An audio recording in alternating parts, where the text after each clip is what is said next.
سوال یہ ہے کہ حضرت مولا علی کرم اللہ وجہ الکریم اللہ کی تجلی کی زیارت کرتے تھے؟ ہاں، روایات ملتی ہیں۔ حضرت علی کرم اللہ وجہ الکریم فرماتے ہیں میں رب تبارک و تعالیٰ کی تجلیات کو نماز کے سجدے میں دیکھتا ہوں، جب تک میں اپنے رب کے تجلیات کو پہلے سجدے میں دیکھتا نہیں تب تک دوسرا سجدہ نہیں کرتا۔ کیا اگر جگہ کی تنگی ہو تو امام کے بازو تھوڑی جگہ چھوڑ کر کھڑے ہو سکتے ہیں؟ ہاں، امام کے پیچھے اگر صف لگانے میں دقت ہے، جگہ کی تنگی ہے، تو ایک بالشت پیچھے کھڑے ہو جائیں، کوئی حرج نہیں، صف لگ سکتی ہے پیچھے بھی، دائیں اور بائیں دونوں جگہ پر امام کے صف لگے گی، کوئی حرج نہیں ہے، نماز سب کی ہو جائے گی، لیکن وہ الگ الگ صف شمار کی جائے گی، ادھر کی صف الگ ہوگی، ادھر کی صف الگ مانی جائے گی، کیونکہ امام کے جسٹ پیچھے آپ نے جو جگہ خالی چھوڑی وہاں صف ختم ہو گئی، وہ الگ صف ہے، وہ الگ صف ہے۔ بس آج کے لیے اتنے سوالات۔ اللہ تبارک و تعالی ہمیں علم نافع عطا فرمائے، علم نور عطا فرمائے۔ وآخر دعوانا ان الحمد للہ رب العالمین۔ اے میرے عزیزو، اگر میرے مصطفیٰ کی عزت کے لیے کوئی دوڑے تو یاد رکھنا قیامت تک اس بندے کو بھی اللہ نشانی بنا دیتا ہے۔ بے نشانوں کا نشان مٹتا نہیں، مٹتے مٹتے نام ہو ہی جائے گا۔ آج بر صغیر بلکہ عالم اسلام میں اگر ایک عبقری شخصیت امام اہل سنت فاضل بریلوی امام احمد رضا خان رحمت اللہ تعالی علیہ کو پوری دنیا جانتی ہے اور پہچانتی ہے تو اسی بنیاد پر کہ ایک نبی کی عزت اور اس کے پہرے داری کے لیے زندگی وقف کر دیا تھا، اور اللہ نے ان کی زندگی کو آج سارے لوگوں کے لیے نشانی بنا دیا۔ میں اللہ کی نشانیوں میں سے جو نشانیاں ہیں اس کو یہ سمجھ کر کے آیا کہ اب ہمیں اللہ تعالیٰ کی نشانی اگر بننا ہے تو میرے عزیزو نبی کی عزت اور ان کی محبت کے لیے دوڑ لگانا ہوگا۔ وہاں پر بہت ساری چیزیں ہیں، لیکن ایک محب رسول جاتا ہے تو اپنے حبیب کی خوشبوئیں وہاں ڈھونڈتا ہے۔ بعض بدبخت جاتے ہیں، وہ کہتے ہیں کہ یہاں پر اب مصطفیٰ کریم صلی اللہ تعالیٰ علیہ وسلم کا نام لینے کی بھی ضرورت نہیں، نعوذ باللہ من ذالک۔ کئی ایسوں سے میری ملاقات بھی ہوئی، وہ کہتے ہیں کہ وہ آئے تھے اور اپنا پیغام دی اور چلے گئے، وہ اتنے امپورٹنٹ نہیں ہے، قرآن امپورٹنٹ ہے، کعبہ امپورٹنٹ ہے۔ آپ آئے ہیں یہاں پر تو کعبے کا طواف کیجئے، قرآن کی تلاوت کیجئے۔ نبی نبی کیا کہتے ہیں، یہ ان کی مت ماری گئی ہے۔ میں نے ان سے کہا کہ نبی اہم نہیں ہے، ایک وہیں کے مقامی رہنے والا برسوں سے رہتا ہے، وہ کہہ رہا تھا کہ نہیں وہ اہم نہیں ہے، قرآن اہم ہے، کعبہ اہم ہے۔ میں نے کہا احمق کو دیکھو، اگر نبی اہم نہیں ہے تو ایک غیر اہم شخص اگر قرآن لا کے دیا ہے تو قرآن کیسے اہم ہو گیا؟ اگر وہ اہم نہیں ہے تو غیر اہم آدمی اگر کوئی کتاب کے بارے میں کہہ رہا ہے یہ اللہ کی کتاب، تو نے مان کیسے لیا کہ یہ اللہ کی کتاب ہے؟ پہلے تجھے یہ تسلیم کرنا پڑے گا جو قرآن لایا ہے وہ سب سے اہم ہے، جس نے کعبہ کی عظمت بتائی ہے وہ سب سے اہم ہے۔ اگر وہ عظمت نہ بتاتا تو ہمیں کیا پتا، اگر وہ قرآن کے اوراق ہمارے سامنے تلاوت نہ کرتا تو ہمیں قرآن کیا پتا۔ اس لیے میرے عزیزو، ہمارا معاملہ تو یہی ہے جو امام اہل سنت فاضل بریلوی نے فرمایا ہے کہ طیبہ نہ صحیح افضل، مکہ ہی بڑا زاہد، ہم عشق کے بندے ہیں کیوں بات بڑھائی ہے۔ اعلیٰ حضرت فرماتے ہیں کہ اے لوگو، تم نے تو ابھی نبی پاک صلی اللہ علیہ وسلم کی عظمت کو دیکھا ہی کیا ہے، اگر دیکھنا ہے تو آؤ خانے کعبہ کے پاس اور کعبے کو توجہ سے دیکھو تو پتہ چلے گا، غور سے سن تو رضا کعبے سے آتی ہے صدا، میری آنکھوں سے میرے پیارے کا روزہ دیکھو، حاجیو آؤ شہنشاہ کا روزہ دیکھو، کعبہ تو دیکھ چکے کعبے کا کعبہ دیکھو۔ عزیزان گرامی وقار، وہاں پر ہم نے حضور پاک صلی اللہ تعالیٰ علیہ وسلم کی نشانیاں اور حضور کی خوشبوئیں ڈھونڈنے کی کوششیں کی ہیں۔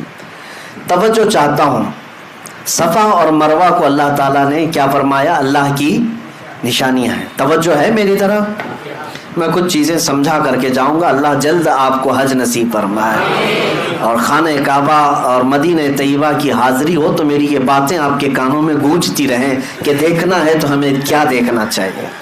صفا مروہ ضرور دیکھیں، لیکن یاد ضرور کریں کہ نبی کے لیے دوڑ لگانے کی وجہ سے 3000 سال بھی گزر جائیں تو وہ پرانا نہیں ہوتا، نہ حضرت حاجرہ کی یاد پرانی ہوتی ہے۔ اب میں آگے اور ایک بات عرض کرتا ہوں۔ اللہ تعالیٰ فرماتا ہے وَاتَّخِذُوا مِن مَّقَامِ إِبْرَاهِيمَ مُصَلًّى۔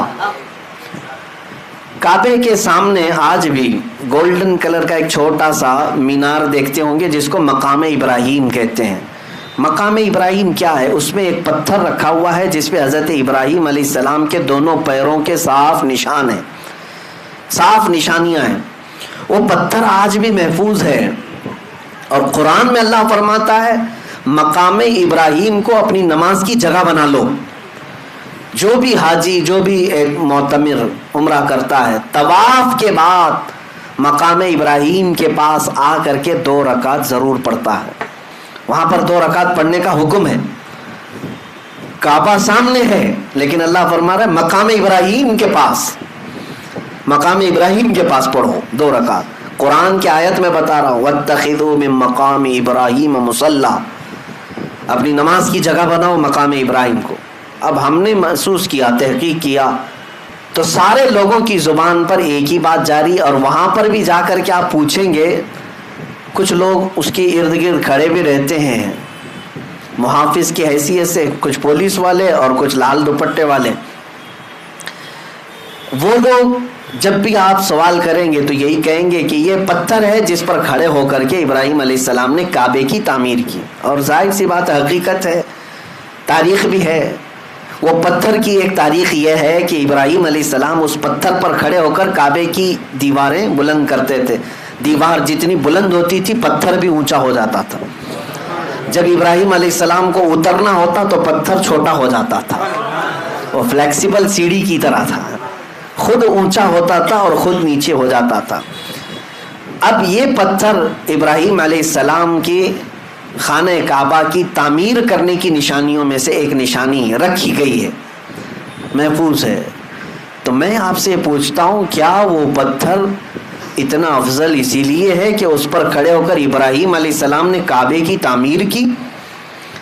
میرے عزیزوں مشہور تو یہی ہے، لیکن عشق والوں کی زبان سے پوچھیں تو ان کی تحقیق میں ایک اور باب کا اضافہ بھی ہوتا ہے۔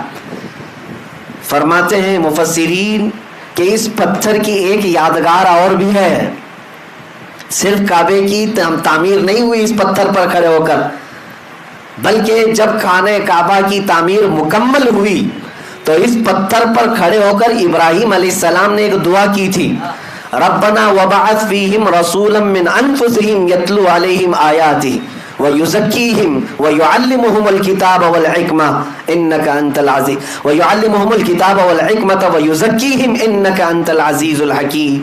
ابراہیم علیہ السلام نے اس پتھر پر کھڑے ہو کر یہ دعا کی تھی، اے ہمارے رب یہاں پر بسنے والوں میں سے ایک رسول پیدا فرما، ایک رسول پیدا فرما جو لوگوں کے دلوں کو صاف کرتا ہو اور کتاب و حکمت کی انہیں تعلیم دیتا ہو۔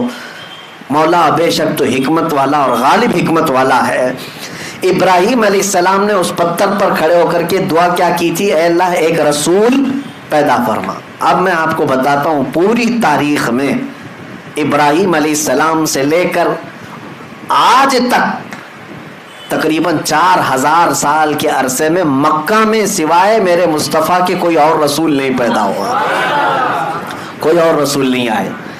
ابراہیم علیہ السلام نے دعا کی تھی، ابراہیم علیہ السلام اس پتھر پر کھڑے ہو کر دعا کیے تھے۔ آپ کی دعا کے نتیجے میں تقریباً 2000 سال کے بعد یا 1500 سال کے بعد اگر اس مکے میں کوئی جلوہ فگن ہوا تو وہ آمنہ کا لال پیدا ہوا، تاجدار کونین رحمت عالم مصطفیٰ کریم صلی اللہ علیہ وسلم اس مکہ میں تشریف لائے۔ اور اتنا ہی نہیں کہ میں یہ صرف اور صرف قیاس آرائیاں کر رہا ہوں، بلکہ خود میرے آقا نے فرمایا اے لوگو تم جانتے ہو میں کون ہوں، تم جانتے ہو میں کون ہوں؟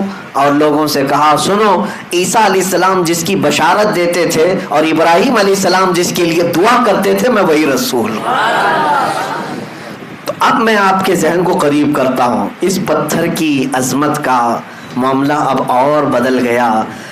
کہا گیا مفسرین فرماتے یہ پتھر اس لیے بھی افضل ہو گیا کہ اس پتھر پر کھڑے ہو کر ابراہیم علیہ السلام نے ہمارے رسول کو مانگا تھا، ہمارے رسول کے پیدا ہونے کی دعا کی تھی، اور اللہ تعالیٰ نے ابراہیم علیہ السلام کی دعا قبول بھی کی، اور اللہ کریم نے ابراہیم علیہ السلام کی اولاد میں ہی میرے نبی کو پیدا فرمایا۔ میرے عزیزو، مکہ مکرمہ میں جائیں تو جگہ جگہ عبادات ہیں، ریاضات ہیں، جگہیں تو سب عبادت کی ہیں، لیکن اگر سچا عاشق ہو تو وہ اپنے نبی کی خوشبوئیں وہاں ڈھونڈتا رہتا ہے۔ خانہ کعبہ صرف 4 کونے والی ایک عمارت کا نام نہیں ہے،